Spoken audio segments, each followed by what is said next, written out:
Welcome to Gambling with an Edge with your hosts Bob Dancer and Richard Munchkin. Bob Dancer is America's premier video poker writer and teacher.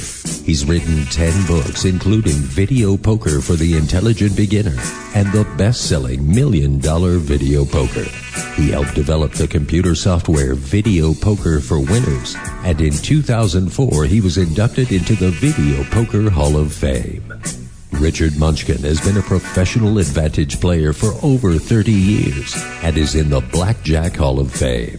His book, Gambling Wizards, Conversations with the World's Greatest Gamblers, is a testament to the many ways you can succeed at gambling.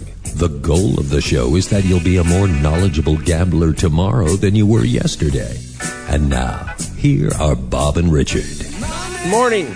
Welcome to Gambling with an Edge. I'm Bob Dancer. And I'm Richard Munchkin.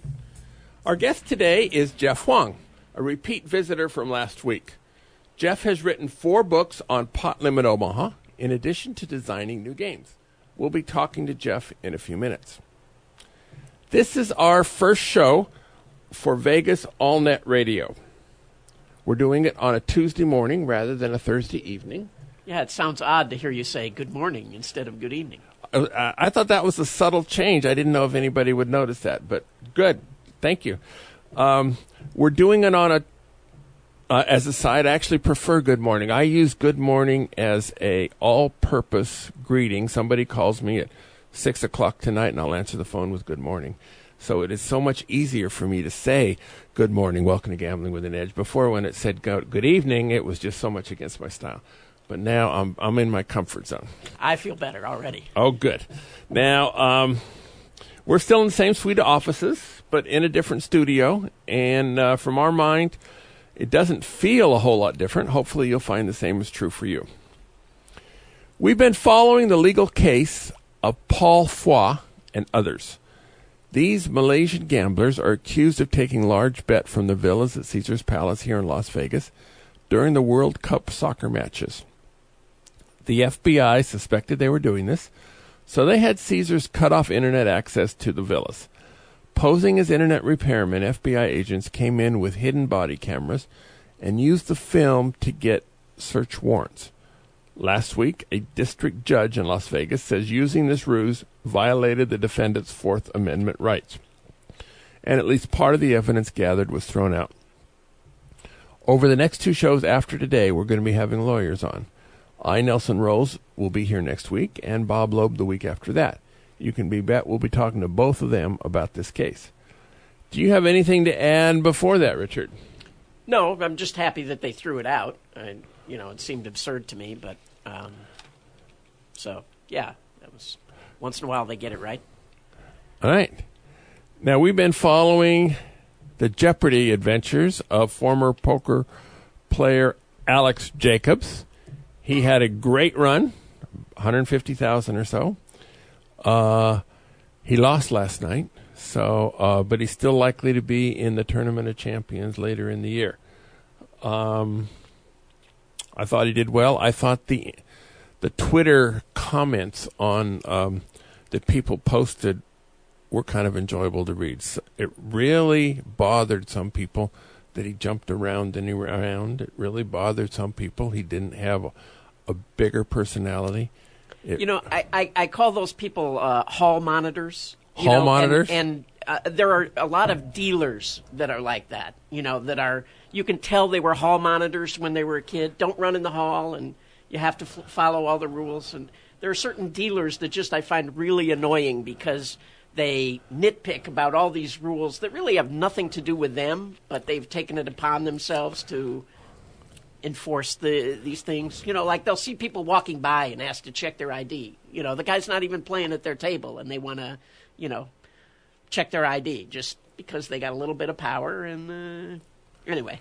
Well, when they grow up, they can work for homeowners associations. They would fit right in. Exactly. All right. So we had an email from someone who read an article about Percy Diakonis, who's a magician and a professional mathematician. Diakonis is trying to figure out just how shuffled cards get with smooshing, which is having all the cards face down on the table and mixing them around and around. Yeah, now the term is washing. I don't know where he came up with this word smushing. But it's got a lot of letters in common. Yeah. Okay, so washing the cards. Now, Richard, you used to be an amateur magician. What do you know about washing? Well, the only thing I know is you like any other shuffle, if you're talented, you can overcome it. You can make it look like you're shuffling the cards when you're really not, the same way a magician can do that with a riffle shuffle or an overhand shuffle. But that's not what Percy is trying to accomplish. He's trying to decide how much washing do you need to come close to random. Assuming you're trying to wash efficiently. Yeah, and for the casino environment, it's really an inefficient method of trying to randomize the cards because it does take a lot of time. I think it's insane. These casinos pay thousands of dollars to have a shuffling machine on the table, yet they insist on shuffling it before they put it in the machine all the time. It's just such a waste of money and time and effort. Or they really fear the listeners to this show. They think that extra form of washing protects them a little bit more. Yeah, but it would be much faster and equally efficient if they just hung garlic around the neck of the dealers, right? It would accomplish the same thing and wouldn't waste time. Well, I don't know. Now you know more about this than I do, but certainly there are players who can beat continuous shuffling machines. Oh, we can't talk about that on the air. But when you wash them first, the number of players who can do that successfully goes down.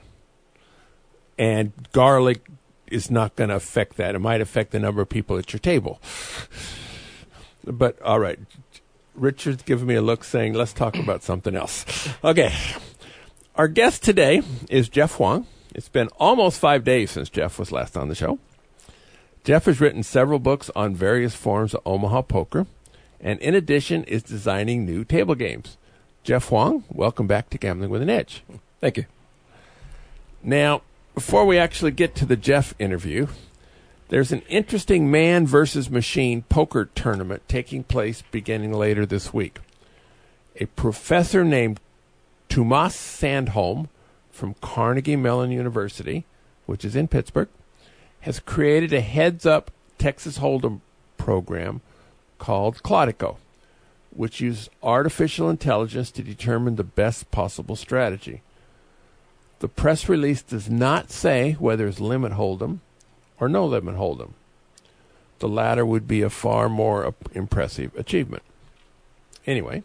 Well, we don't know if it'll be impressive until we see how the machine does against live players. Now, anyway, the program will compete against 4 top poker players for 8 hours a day for a 2-week period at the Rivers Casino, which is also in Pittsburgh. The word top is in parentheses or in quotation marks.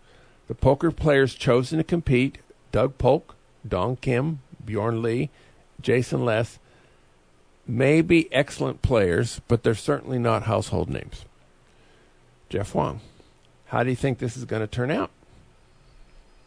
Who knows? I mean, from what I know, the players in question are good. There are a lot of good poker players that people just don't know about.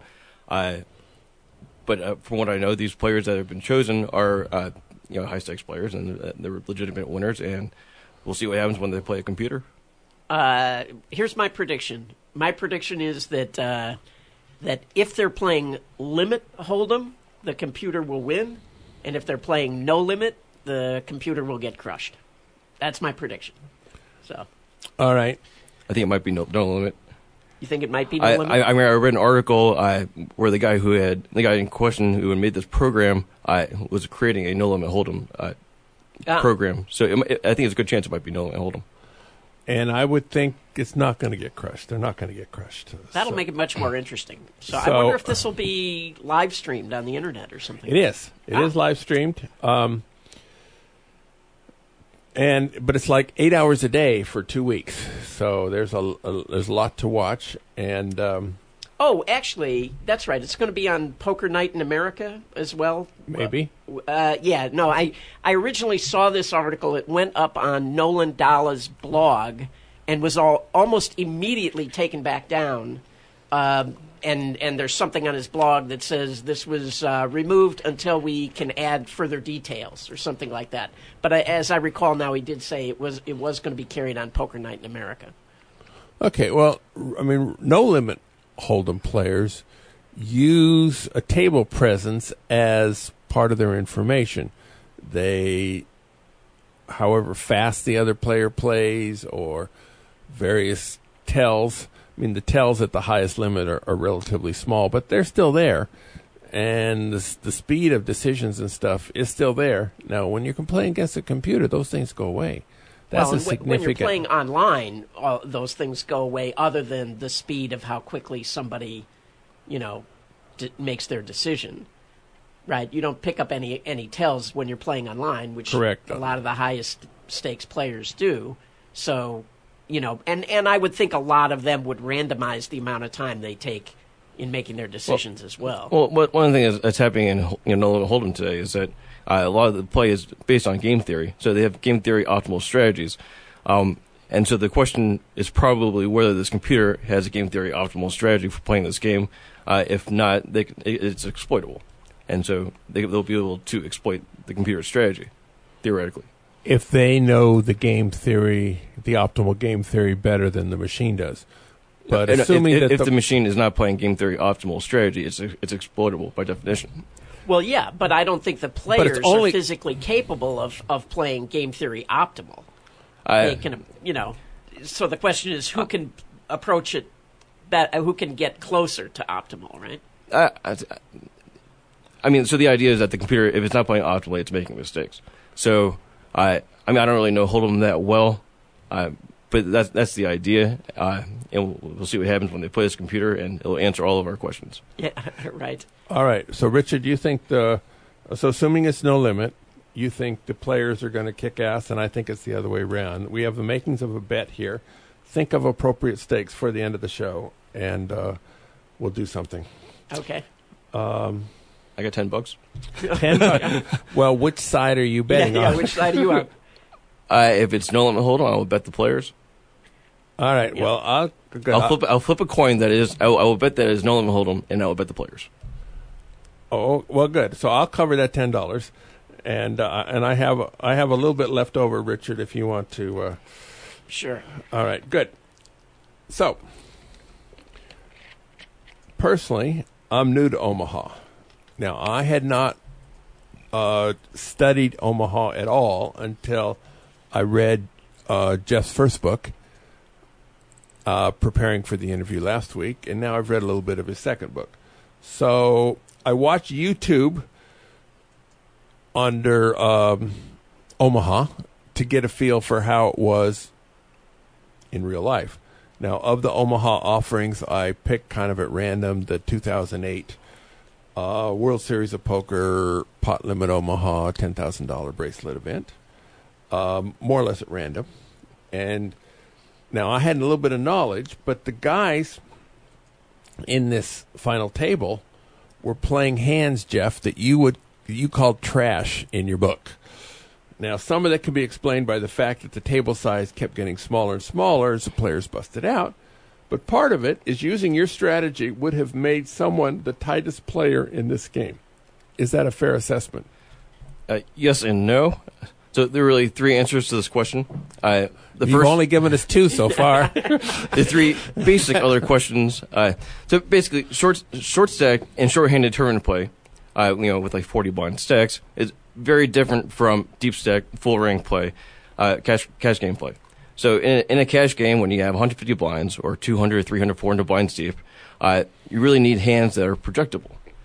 When you're playing 40 blinds deep, you don't need hands that are projectable. The second part to the question, or answer, is that you haven't gone through the first advanced PLO book yet. I've gotten 42 pages. Yeah. So the first 40 pages of that book are on floating, which you need to understand, the rest of the strategy. So what happens is you'll find that the hands that you can play depend in large part on the skill set that you have and the situations that you're in. So when you're playing shorthanded and you have the positional advantage, you can play a lot more hands than you can play when you're playing full ring and you're out of position. So if you're in a big blind, for example, everybody folds to the small blind. The small blind opens with a raise. You're guaranteed to have position. You can play almost any 4 cards, assuming you play competently after the flop. So that's answer number 2. And the third part of it is that you're also looking at a video from 2008. My first book came out in 2008. And before my book came out, the standard recommendations at the time were to play 4 cards that go together. You can play aces. You can play 4 cards in a row, like Jack, 10, 9, 8. If you're double suited, that's great. But what you figure out when you're trying to play this game is that those recommendations don't get you very far. So my book was actually the first, and still the only, to break down starting hand construction as a qualitative science. And so back in the day, there was a wide range of loose opinions on what you should play. Even today, you'll find a lot of people playing a lot of different hands. But the starting hand, the hands that people play have actually tightened up a bit in the last few years. And part of that's your fault. Mostly.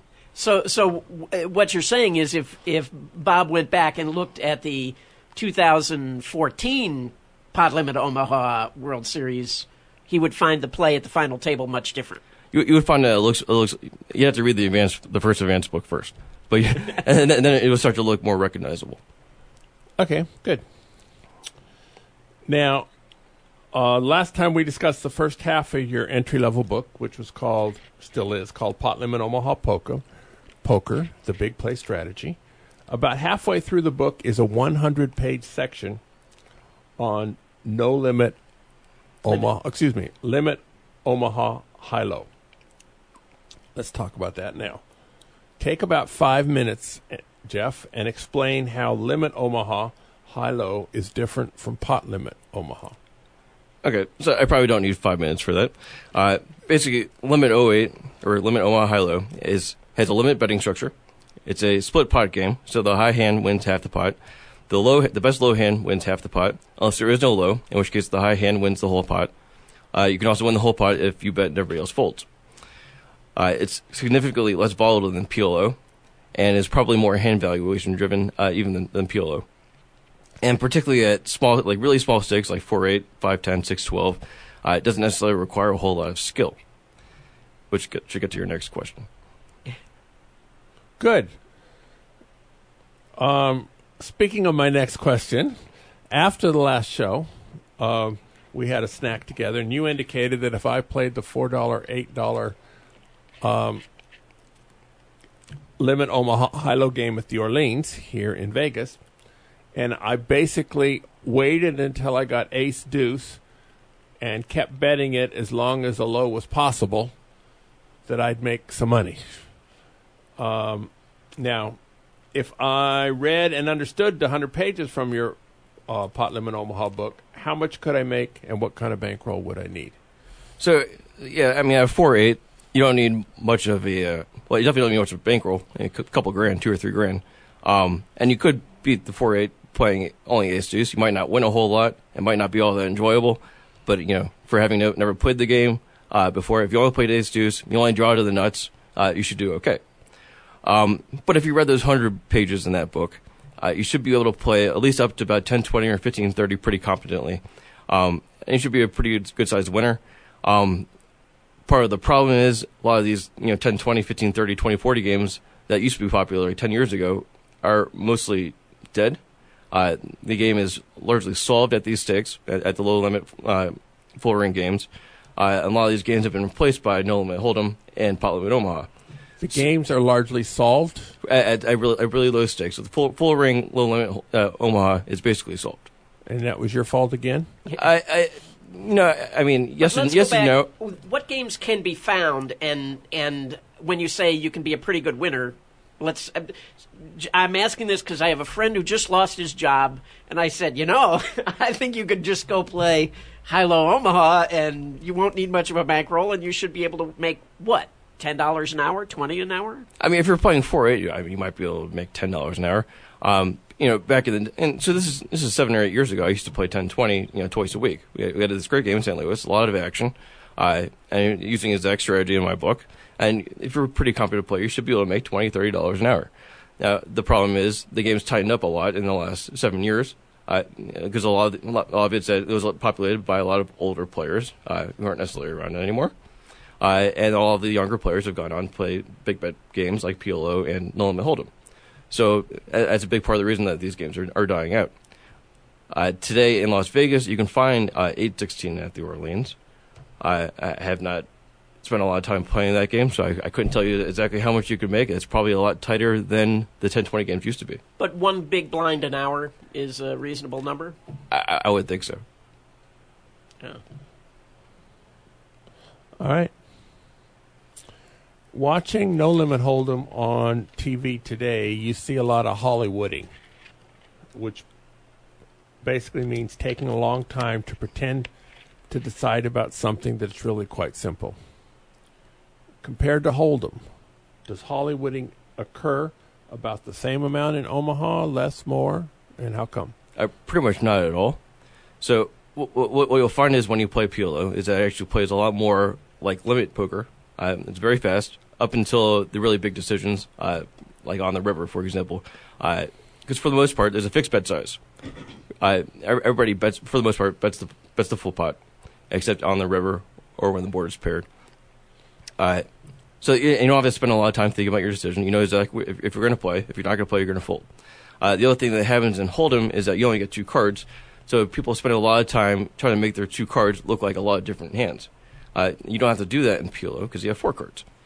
So for the most part, PLO plays pretty fast, except for those few key decision points, typically on the river or maybe for a big stack or like on the flop. If you're making a decision to play for stacks on the flop, you place a big bet and a raise, and you have a marginal situation. You might spend some time thinking about it, but you're not pretending to think about it. I think also that Hollywooding is very much a function of whether it's on TV or not, right? I mean, you see a lot less of that in games that are not televised. There are guys, they want TV time. So, well, actually, you do actually see it in cash games. People watch TV and then they think they should be doing this. Yeah. Well, if they're watching TV while they're playing, that probably gives them an unfair advantage. So, but isn't part of Hollywooding, if I take 20 seconds for every one of my decisions, then you can't tell if it's an easy decision for me or a hard decision? Isn't that part of it? I mean, that's Hold'em. It's exactly. You have 2 cards, and you're trying to make it look like a lot of different hands, and you don't have to do that in Omaha. Well, it can be a lot harder in Omaha to figure out how many outs you have, and well, that's not Hollywooding. Yeah, you're not acting in that case. You're actually trying to figure out what to do. And if you're trying to figure out what to do, I can tell that you're trying to figure out what you have. Uh-huh. All right. So I can learn how to fake it. Now that'll do me well. Now, assume I'm somebody who's very inept at reading body language and facial tics and stuff like that, but decent enough at following a basic strategy as outlined in your book. Can I be a winning player at Omaha Hi Lo? Definitely up to about 10-20 or so. And above that, I'm SOL?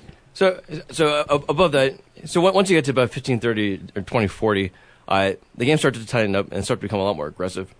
So you actually need a new skill set. You need to learn how to play against the blinds, which is totally different from what happens in small stakes PLO or small stakes low limit Omaha Hi Lo, where there's 5 people in every pot. A lot of these games there's still 5 people in every pot, but there are also more situations where everybody folds to you. You're in middle position or in the cutoff, and you have a hand like Ace 4 7 Jack with the suited ace. When you're playing against 7 people, you can't really play that hand because you don't flop often enough to make that profitable. Because when you have a hand like Ace 4 7 Jack, you need really a deuce 3 to hit the flop, or if a deuce comes on the flop and you're drawing at the second out low, you shouldn't be drawing at that. So if you're the type to make that mistake, you shouldn't be playing that hand. But it's different when you open with a raise and you get to play heads up against the blinds. In that case, you're in position, and Ace 4 7 Jack, you have a 2-way hand, so it's actually really hard to lose both sides of the pot when you have a 2-way hand and you're heads up in Omaha Hi Lo. So and you control the pot size, and so you can bet the hand through. and so it's really just a totally different game than just low limit Omaha. Until the answer is no, you would not be able to just play these games just playing low limit style of play. All right. Now you have 3 separate advanced Pot Limit Omaha books. First one talks a lot about floating, at least in the first 40 pages. Now, what is floating, and how is it different in Pot Limit Omaha than in Texas Hold'em? So, to float is to call a bet on one street with insufficient hand values, not necessarily with nothing. Most people define it as nothing. That's coming from a Hold'em background. In Omaha, it's insufficient hand values, with the intention of taking the pot away with a bet on a later betting round. You might have as little as a pair, a gut shot, an open and a straight draw, or even a pair flush draw. But the basic principle is the same. You're calling not necessarily because you have your hand's worth a call on its own merits, but also because you have some expectation that your opponent will check and fold on the next betting round. So part of the value of your call is based on your actual hand value, and this is what I call draw equity.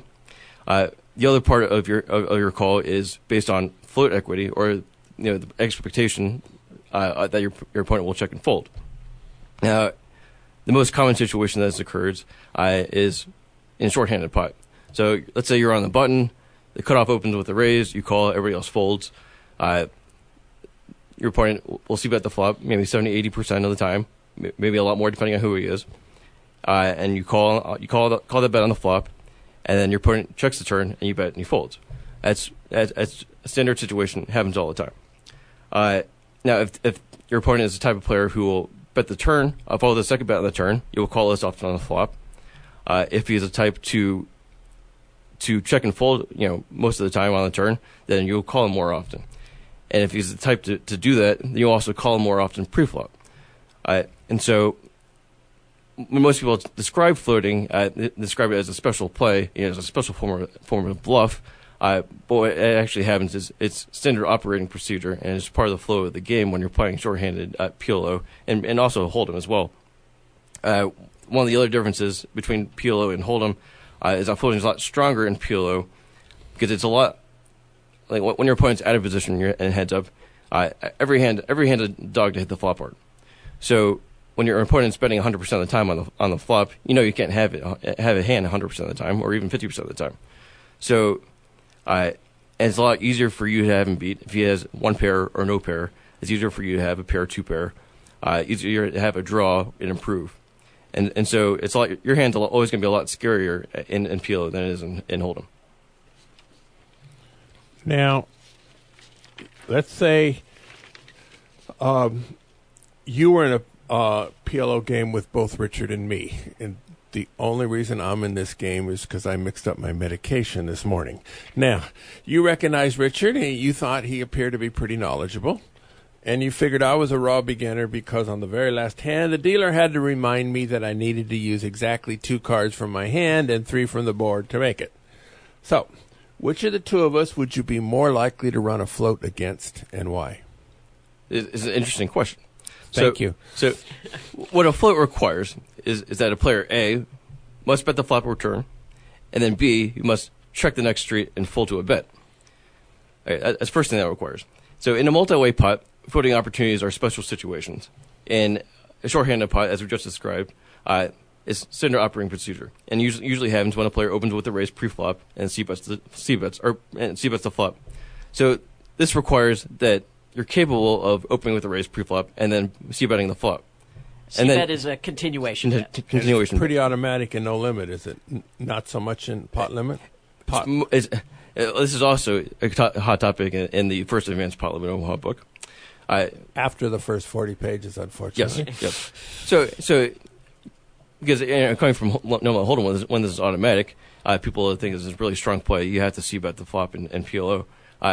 But you're also, like I said, every hand's a dog to hit the flop hard, so it affects the frequency of bets on the flop, and also the frequency of getting floated. But it's a separate question. The frequency of getting floated affects the frequency of c-betting the flop, and there's a whole dynamic. But back to the other question. So in order for me to float you, you'd have to raise pre-flop, and you have to bet the flop. But so by default, since you're a lot less likely to do it, Richard's a lot more likely to open with a raise pre-flop and then c-bet the flop.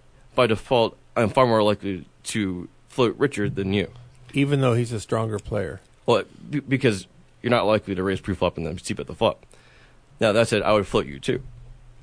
And as I was saying before, it's a standard operating procedure in a short-handed pot, so it's pretty indiscriminate. But if I did it, you'd lick your chops. All right, good. No, if you did it, I think you're more likely to have a hand. You know what I mean? If you're a ranked beginner, I think you're less likely to just make a continuation bet with nothing. That's correct. So most beginners bet when they have something good. They figure that's right. They fold when they got something bad and bet when you got something good. It makes sense. I think we should go find out. Yes. Well, good. As long as we can do 5 cent, 10 cent, I'm in. I'm willing to take on world class players at those stakes. All right, enough Omaha. Let's talk about game design. You have a provisional patent on a game called Super Blackjack. Tell us what you can about that. All right, so Super Blackjack is simply blackjack, except you can split any 2 cards. It's the first 2 cards only, and you can double down for up to 4 times the original wager. You can double after split for up to 4x as well, and with unlimited pair resplits. Blackjack pays 2 to 1. Now, the catch is there is no hitting. If you want to draw a card and you have to pay for it, you have to either split or double. And there's also a second force wager in the form of an ante, which pays when the dealer pays according to a pay table when the dealer busts, and loses when the dealer doesn't bust. Now, the gist of the game is essentially the bet the max in standard doubling situations, while using the ability to split any 2 cards in order to create more doubling situations, primarily when the dealer has a deuce through an 8 showing, and also to improve stiff hands. If you have a 9 or 10 or ace in your hand, when the dealer has a 9, 10 or ace showing. So let me just give an example, because that sounds a little confusing. So I have a 9 and a 4. I can't hit it, so my only option is to split. And now You can double down, which you wouldn't, no, but wait, you can. No. Once I split, I receive a card for free on each of those. Right, so the 9, let's say I get a 10, so I have 19, and the 4, let's say you get a 7. I get a 7, and you're going to bet the max. You're going to bet if your original wager is $5, you're going to bet $20 on your double down. So I can. Is it up to 4 times or exactly 4 times? You can bet one. You can bet up to 4 times. You either bet the minimum or bet the max. You would never. It's never correct to bet 2 or 3x. Okay, so 7 and a 4 is an easy one. Let's say it's a 3 and a 4, so I have a total of 7. So I might want to, let's say I doubled for the minimum to get an extra card on my total of 7. Although I can still win if the dealer busts with 7, right? Yeah. So basically, if you have a stiff hand after you split, you basically got to stand and hope the dealer busts. I mean, the strategy is solved. So you're going to bet the max any hard at 11. You're going to. And if you know basic strategy in blackjack, you can kind of figure this out. If you have 10 against 9 or less, you should bet the max 4x. You have 10 against 10 or an ace, bet the minimum, draw a card. If you have 9 against 7 or less, you bet the max. And basic strategy in blackjack is double 9 against 3 through 6. Here is bet the max against 7 or less. Min double against an 8, 9, 10 or an ace. So you've given us 6 rules so far. On your website, highvariancegames.com, there's actually 49 rules. Well, but basic strategy in blackjack has. Okay, and some of the rules are compound, such as with 4-4, you split against 2 through 6, you min double against 7 and 8, and you stand against 9 to 10. But there's 49 of these rules. This is more complex than most carnival games. I don't know if So the casino should like that then, because it means the players are more likely to play badly, so the house edge will go up, right? Okay. Also, the way the rules were written is some of those rules are repeated just to make it easier to understand each category of rules. And so the game is perfectly solved. If you understand basic strategy, you can in blackjack, you can kind of figure this out. And also, for the player, it has the lowest house advantage per unit wagered if you play perfectly. If you play perfectly, it's 6 decks, dealer hits off 17. The house advantage is 0.27% per unit wagered, which is 1% lower than craps. The pass line in craps at full 3x, 4x, 5x odds. So this would be the most advantageous game for a casual player, not necessarily an advantage player. Wait a minute. Wait. Aren't you talking about element of risk, not actual? Okay. So if we compare apples to apples, what is the actual house edge just on your initial wager? Because that's usually the way house edge is measured. So this is what element of risk is. So I call this adjusted house advantage, but it's house advantage per unit wager, and that is apples to apples. What house advantage? The standard measure of house advantage is on the base unit. So, in background, there's only one unit wagered, so the house advantage is the same thing as the element of risk or just a house advantage. In a game, but in craps, you take odds, but we don't look at the element of risk. If you take 3, 4, 5 odds, you do actually. So I mean, this is how craps is described. So the pass line in craps is 1.41% on the base unit. If you're looking to gamble, money is no object. So it's different for. If you're looking not to gamble, looking at risk as low as possible. But if you're looking to gamble as much at the lowest edge per unit wagered, and you're betting 3x, 4x, 5x on the odds, but you're betting the full odds, then the house advantage on craps is like 0.37%. The element of risk per unit. The element of risk. Yeah. Okay, so what is the house edge on your base unit in your game? So on the base unit, it's 1.06%. 1.06, okay. Or 0.5%. Yeah, 2 force bets, so it's 0.5% per. But there's a huge difference although taking odds requires minimal skill and placing money on the pass line takes no skill at all, playing 49 rules accurately takes considerable skill. And they also have a lower house advantage per unit wager. But essentially the same. But I mean, slightly lower. Well, no, it's 30% lower. Okay. Wait, so I don't know what the element of risk is for blackjack, right? So actually, this is on my website as well. So the Wizard of Odds actually calculated for Atlantic City blackjack rules. It was like 0.43% house advantage basic strategy, and the element of risk is 0.38%, which implies an average wager of 1.13 units per hand. Okay, and your element of risk is what? So the average bet is 3.96 units per hand, and the element of risk is 0.27%. So, okay, 0.27, but there are games here where off the top blackjack that is lower than 0.27. And that's the other problem with blackjack today is that these casino obviously doesn't want to offer these games. So what you'll find on the strip, for example, is that you can't find 3-2 blackjack unless you're willing to bet $25 or $50 minimum. Well, but isn't your game the equivalent of that? If you're doubling for 4 times, even if you're starting at 5, you're ending up betting 25. So my game, the average, on a $5 table, for example, it's essentially a $20 minimum game, except what happens is it has a payoff frequency of 67%, which means you get something back on 67% of hands. Because what happens is you split 57% of hands. So there would be a lot of hands where you win one hand and lose the other, and so it's a push.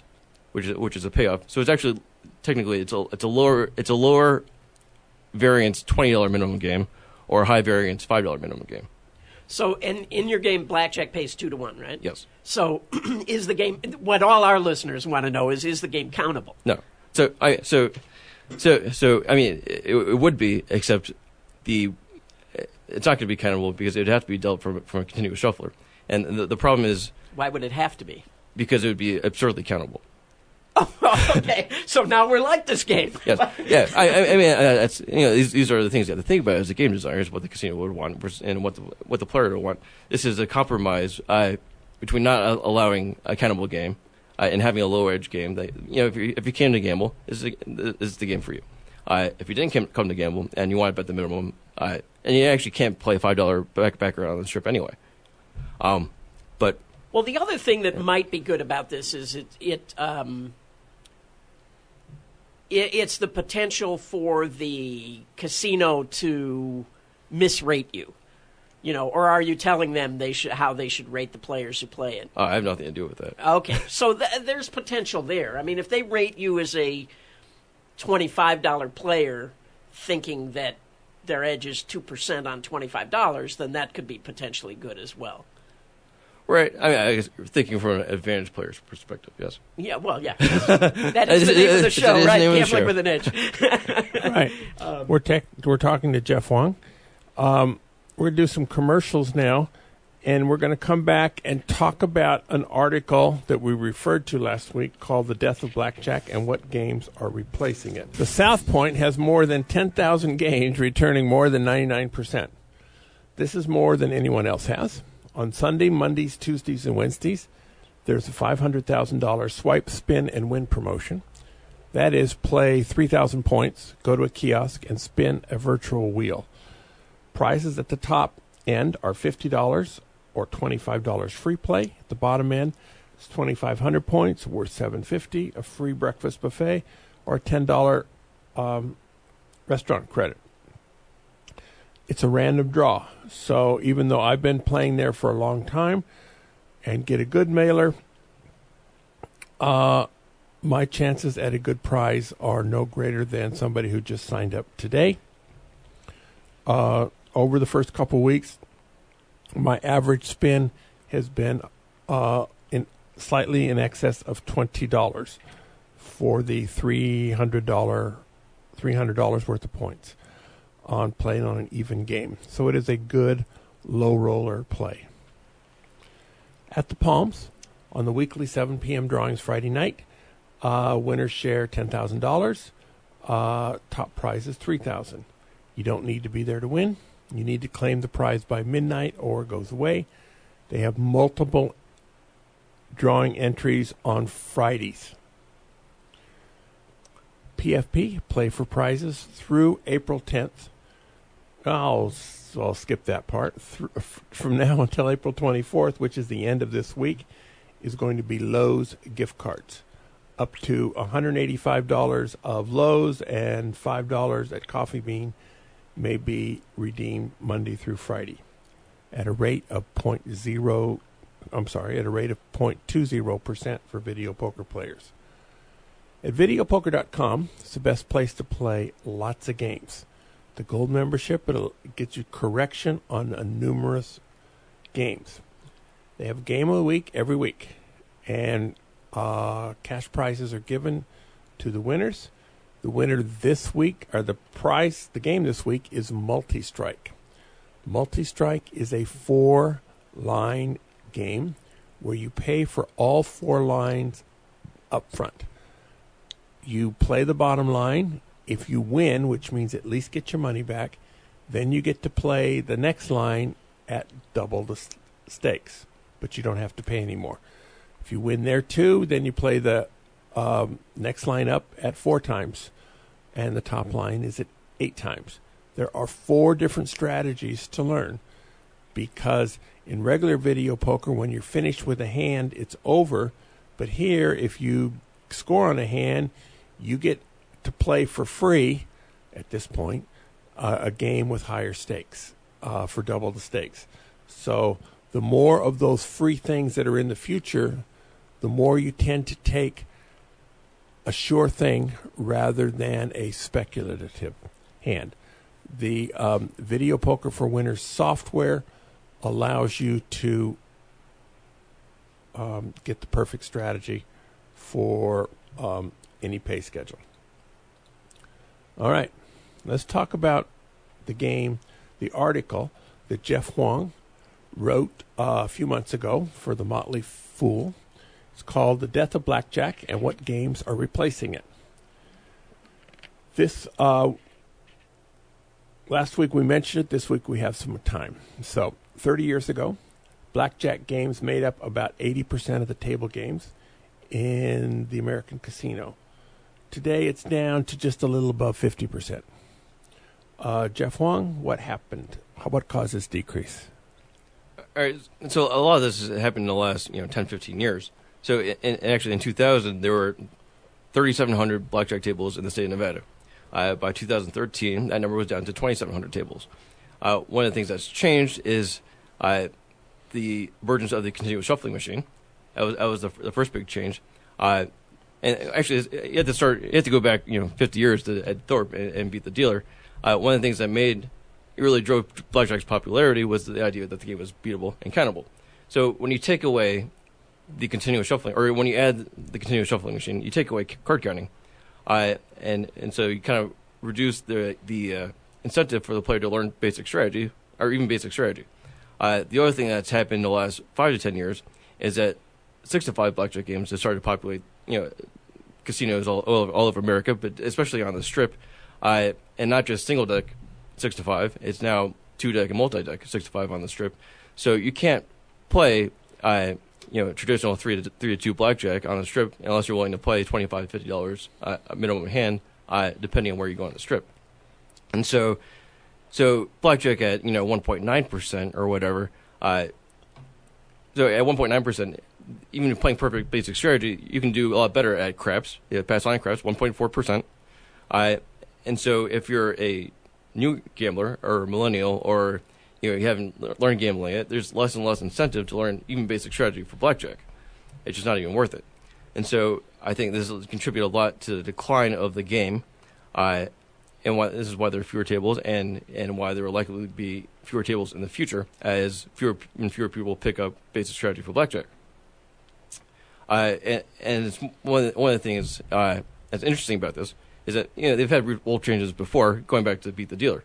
The casinos always take away rules and then giving some back because players have refused to play those games. What's changed in the last 10, 15 years is that blackjack is less important. So in 1985, blackjack was 56% of table games revenue, and table games were important. Today, much of the strip table games revenue is driven by high stakes baccarat. It also, there are a lot more casinos in America. A lot of these are locals and regional properties, and at these properties, slot machines are now 70 to 80%, and sometimes 90%, depending on the jurisdiction, of revenue. So table games are less important, and blackjack's less important, and so casino operators pretty much refusing to offer the 3-2 blackjack because they can't. It's just not that important anymore, and they don't have to worry about surveillance or trying to catch card counters or any of it. It seems that the players have moved to wanting that bigger payoff. Like these side bets have become so popular because they don't want to win even money. They want that chance of hitting 10 to 1 or 40 to 1 or whatever on these side bets. So, well, see, that's not even true. Some gamblers want that, and these are idiots because all the side bets special class of gamblers called idiots. Yeah, what's really happening is that people are the smarter class of gamblers that used to play blackjack at 0.5%, they stopped gambling at all. So, and this is the whole talk of the industry is how do we get millennials to gamble? Why don't they play our slot machines at 15%? Well, there's their answers because millennials, we all have access to the internet. I'm 34. I'm in this age bracket. We all grew up. We're all a lot more knowledgeable about gambling than everybody that came before us. We have all these books that are written. We have internet. All this information is free. We can see what the house advantage is on craps. We can see what the house advantage is on blackjack. And this is part of this is why I started this company, this game design company, is to deliver lower edge games for an intelligent class of gambler. And this is and one of the things that's never happened before is that nobody's ever created a game and marketed it to a gambler, because you can't present the house advantage numbers for a game like 3-card poker, 3.3%, 2% per unit wagered. You can't give them that number because if you give them that number, they know it's bad. And all these, yet that game is hugely popular. Not for intelligent players. Well, just the idiots. Unless you're whole carding. Yeah. It's totally different class of player. Yeah. So my goal is to deliver games that you can deliver. You can say, here's the number, this is the game. An intelligent player will say, okay, I'll take that. I just want to hang out in the casino and gamble a little bit, and I will play these games. Yeah, but I think there are far fewer of those than the people who will play 3-card poker. Well, that's the theory. So people are wondering why people don't gamble anymore. My goal is to bring these people back to the casino, just hang out, gamble a little bit, and give a game that intelligent players, not necessarily advantage players, will play. Does your game have a side bet, or no? Not this one. The side bet is actually built into the main game. Well, you have the forced ante, which is kind of a side bet. Yeah. I have other games with side bets, and that's the other part of my theory is to have lower edge side bets that intelligent people bet on more outcomes without having to stoop down to the level of idiot. I mean, what is it just seems like there are so many games already, and they're constantly adding more. Is it just the casino thinking, let's just throw everything at the wall and see what sticks? Or why is there this insatiable demand for new games? Well, there is and there isn't. So what we find is, and there are actually very few companies now, because now Caesars and MGM control most of the Strip, and they actually offer most of the same games on all the properties. So there are actually very few games that really make it. There are a lot of games being developed because it's really cheap to come up with a game idea, not necessarily cheap to develop it, which is why I see a lot of games. But these aren't good ideas, and this is actually why I've written all these articles on my site on game design and establishing all these concepts. Is because all my games are designed with certain key elements, certain concepts in mind that aren't being reached or haven't been developed yet. So, and a lot of the games being designed are kind of random, or these are games that maybe you invent as a kid. They're pretty similar, but if people want to gamble, they don't want they bet their money on this. They want to bet on something substantial or something that doesn't look like something that a kid made up. Well, the other thing is, talking about millennials, if you grew up playing Xbox and PlayStation, to look at a slot machine is almost insulting, right? It's like it has reels that go around, like that's it. So I think there's a real, to me, that would be the holy grail, would be some kind of interactive game that has some skill element to it. That's the other thing that I'm doing. So I have a whole series of poker games. There's limited space on the casino floor, but if you can put all these skill-based poker games into a single box, that might appeal to somebody looking to play something with a skill element at a low edge. Uh-huh. One of the premises of your article was that if a game requires skill to learn, it basically should be more advantageous to the player, and if it has zero skill, like Keno or something, or craps, it should have a high house edge.